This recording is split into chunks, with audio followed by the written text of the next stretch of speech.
ప్రభునందు ప్రియమైనటువంటి వాళ్ళారా, మన ప్రభువును రక్షకునైనటువంటి యేసుక్రీస్తు వారి యొక్క శుభనామంలో మీ అందరికీ నా హృదయపూర్వకమైన శుభములు వందనములు తెలియజేస్తున్నాను. ఉదయకాల సమయంలో దేవుని వాక్యాన్ని ధ్యానం చేసుకుందాము. ఈరోజు వాక్య ధ్యానం కొరకు మనం తీసుకున్నటువంటి లేఖన భాగం ఫిలిప్పీలకు రాసిన పత్రిక 4వ అధ్యాయం 19వ వచనం. కాగా దేవుడు తన ఐశ్వర్యము చొప్పున క్రీస్తు యేసునందు మహిమలో మీ ప్రతి అవసరమును తీర్చును. దేవుని నామానికి మహిమ కలుగును గాక. ఉదయకాల సమయంలో దేవుడు శ్రేష్టమైనటువంటి వాగ్దానం మనకు అనుగ్రహిస్తూ ఉన్నాడు. మన దేవుడు తన ఐశ్వర్యం చొప్పున మరి క్రీస్తు యేసునందు మహిమలో మన ప్రతి అవసరాన్ని తీర్చే దేవుడని ఉదయకాలం మనం ఎరిగి ఉన్నాము. అవును ప్రియరా, మన దేవుడు శక్తిమంతుడు, సమస్తమును చేయుటకు శక్తి కలిగిన దేవుడు, శూన్యంలో సమస్తాన్ని సృష్టించిన సృష్టికర్త, సర్వ సృష్టి అనే మాటకు లోబడుతుంది.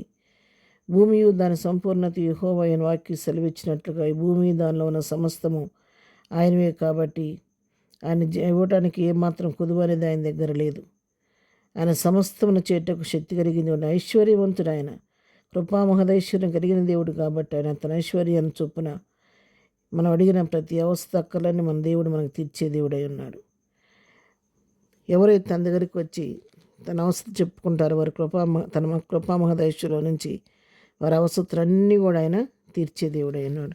అందుకే కీర్తనాకారుడు 145వ కీర్తనలో 15-16 వచనాలు మనం చదువుకుంటే ఇలా రాయబడింది. సర్వజీవుల కన్నులు నీ వైపు చూచుచున్నవి, తగిన కాలమందు నీవు వారికి ఆహారం ఇచ్చదువు. నువ్వు నీ గుప్పిల్ని విప్పి ప్రతి జీవి కోరికను తృప్తిపరచుచున్నావు.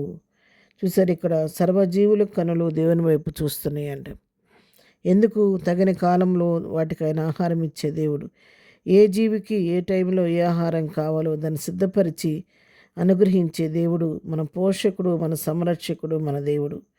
ఆయన గుప్పిలు ఇప్పి ప్రతి జీవి కోరికను తృప్తిపరుస్తున్నాడంట. కేవలం మనుషులే కాదు, ఈ లోకంలో ఉన్న ప్రతి జీవి కోరికను ఆయన తృప్తిపరిచే దేవుడు. ఎందుకంటే ఆయన కృపా మహదేశ్వరులో నుంచి ఆయన సమస్తమును చేయగలిగిన దేవుడు కాబట్టి ఆ విధంగా ఇస్తూ ఉన్నాడు. అందుకే మొదట ఆయన నీతిని రాజ్యమును వెతుకుడి, అప్పుడు అవన్నీ మీకు అనుగ్రహింపండి అని చెప్పని వాక్యం సెలవిస్తుంది. మనం ఆ నీతిని రాజ్యాన్ని వెతికినట్లయితే దాంతోపాటు సమస్తాన్ని కూడా మనకు ఆయన అనుగ్రహించే దేవుడు. సొలొమోను రాజు కేవలం జ్ఞానం కోసం ప్రభువుని అడిగితే జ్ఞానంతో పాటు దేవుడు ఐశ్వర్యాన్ని మరి తనకు ఆ దీర్ఘాయుష్ను, శత్రువుల మీద విజయాన్ని కూడా ఇచ్చినట్టుగా మనం చూస్తున్న వాక్యంలో. ఆ విధంగానే కడవరి దినాల్లో ఉన్న మనము ప్రభువు నీతిని నెరవేర్చి ఆయన వెతకగలిగితే, నీతిని రాజ్యాన్ని మనం వెతికితే ఆయన మనకున్నటువంటి అక్కర్లన్నిటిని కూడా తన కృపా మహదేశంలో నుంచి తీర్చే దేవుడు.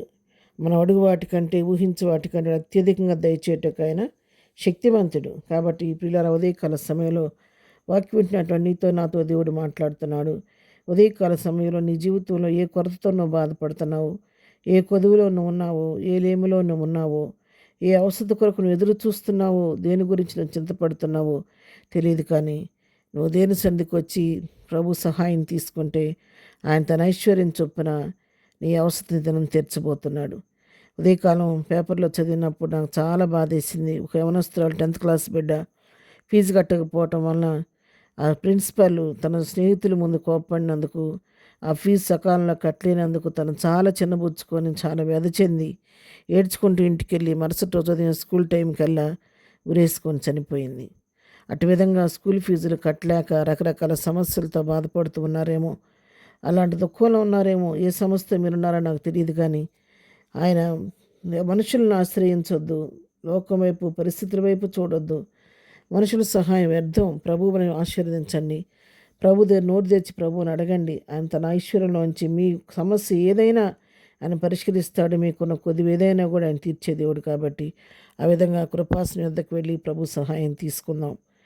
ప్రేమగల తండ్రి, పరిశుద్ధుడా నీ కొందనాలు. ఉదయకాల సమయంలో వాక్యం వింటున్న ప్రియులందరినీ పేరు పేరుని దీవించండి, ఆశీర్వదించండి. వారి వారి అవసరం అక్కడి మీ నామలో తీర్చండి. ఏ బిడ్డ ఏ చీకు, ఏ చింతతో, ఏ కొరతో, ఏ కొదువుతో ఉందో వారినన్నిటినీ కృపా మహదేశంలోంచి మీరు తీర్చి వాడిని నోటండి నవ్వు దయచేయండి. ఆయన ఇదని వెళుతున్న మార్గాల్లో నీ కాపుదల దయచేయండి. చేస్తున్న పనులన్నింటిలో నీ ఆశీర్వాదం దయచేయండి.